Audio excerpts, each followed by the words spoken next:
Hey guys, it's great to have you back as we talk more about Joseph, and we're going to wrap it up this week. So, last week we left off where Jacob, Joseph's father, had given the brothers permission to go back to Egypt. So, the brothers journeyed to Egypt and were met by Joseph's servant. Now, Joseph gave orders that the brothers were to be brought to him and they were going to eat with him in his house. So, the brothers were terrified because the last time they encountered Joseph, he accused them of being spies. You would probably be scared too, I know I would. Well, when Joseph entered the room, the brothers all bowed low before him and presented him with many gifts that they had brought from the land of Canaan. If you'll remember, Jacob, their father, had told them what to pack to take to Joseph. Well, when Joseph saw his brother Benjamin, his baby brother, among them, he was so overcome with emotion that he had to leave the room to cry. I mean, why do you think Joseph's response to his brothers was to cry? Well, he hadn't seen his baby brother in years. Well, he gave his brothers more grain, then he sent them on their way.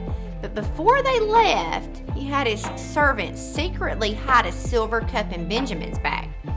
Now, shortly after the brothers set off for Canaan the next day, they were going back to their home. Joseph sent his servant out to them, accusing them of stealing the cup. "Of course we didn't steal the cup," the brothers exclaimed. "If you find it among us, the one who has it will remain in Egypt as a slave." Oh, well, they were so certain that the cup was not with any of their belongings. See, they didn't know that Joseph had secretly hidden it. Well, the servant comes to Benjamin's bag, and he opens up the bag, and in it is the cup. And all the brothers were shocked. And they knew that if they didn't return home with Benjamin, that Jacob, their father, would die of despair because he had already lost one son. But what could they do? Or remember, he thought he had lost one son. Well, they all returned to Egypt, and Judah went before Joseph, pleading for his brother's life. He said, "Please let me stay here in Egypt and be your slave in Benjamin's place. Our father wouldn't be able to bear it if he were to lose his son also."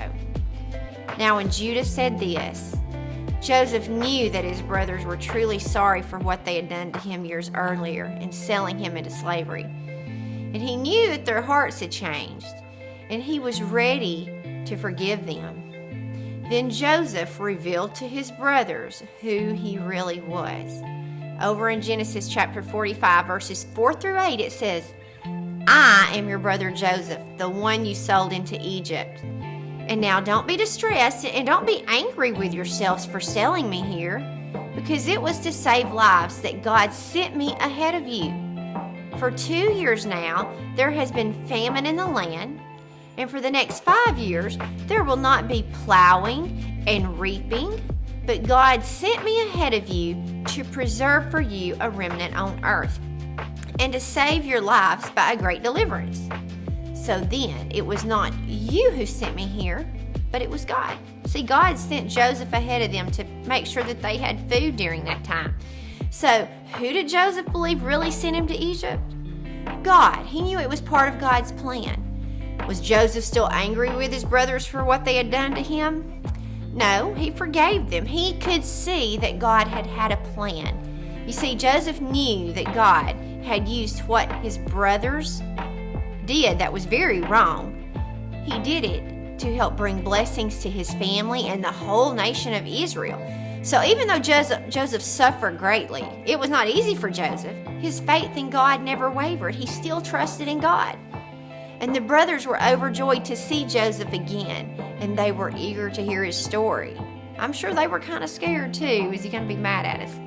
There was a lot of hugging and celebrating at this reunion.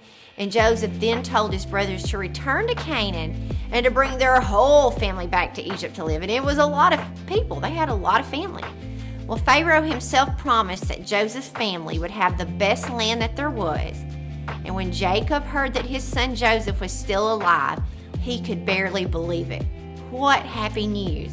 He was going to get to see his son Joseph, who he had not seen in years. Well, the whole family moved from Canaan to Egypt, where they lived out the rest of their days.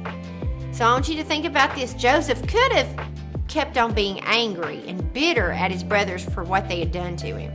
He could have thrown them into prison, or even worse, he could have had them killed. but instead he chose to forgive them because he knew that God had used what they had meant for bad. He had used it for good. And Joseph remembered that. You see, God was in charge and God had a plan. And in this story, we see Joseph showing grace to his family. You see, his brothers, honestly, they deserved punishment for their sin, but instead Joseph showed them mercy. Just like Joseph's brothers, we deserve to be punished for our sins, but God doesn't treat us the way we deserve to be treated. We know that he sent his son Jesus to take the punishment for us so we can be fully forgiven. Now, when God looks at us, he doesn't see our sin and failure, but the perfect obedience of Jesus. So, just remember, God has a plan, and in his plan, he sent his son Jesus so that we can be forgiven of our sins. We just want to make sure we keep trusting in God, even when times are hard. As we can see, we've been listening and reading the story of Joseph, and when it looked like things couldn't get any worse, something else bad would happen. But you see, God had a plan, and in the end, they were reunited, and Jacob got to see his son again, and we can see how God's plan played out. Hope you have a great weekend.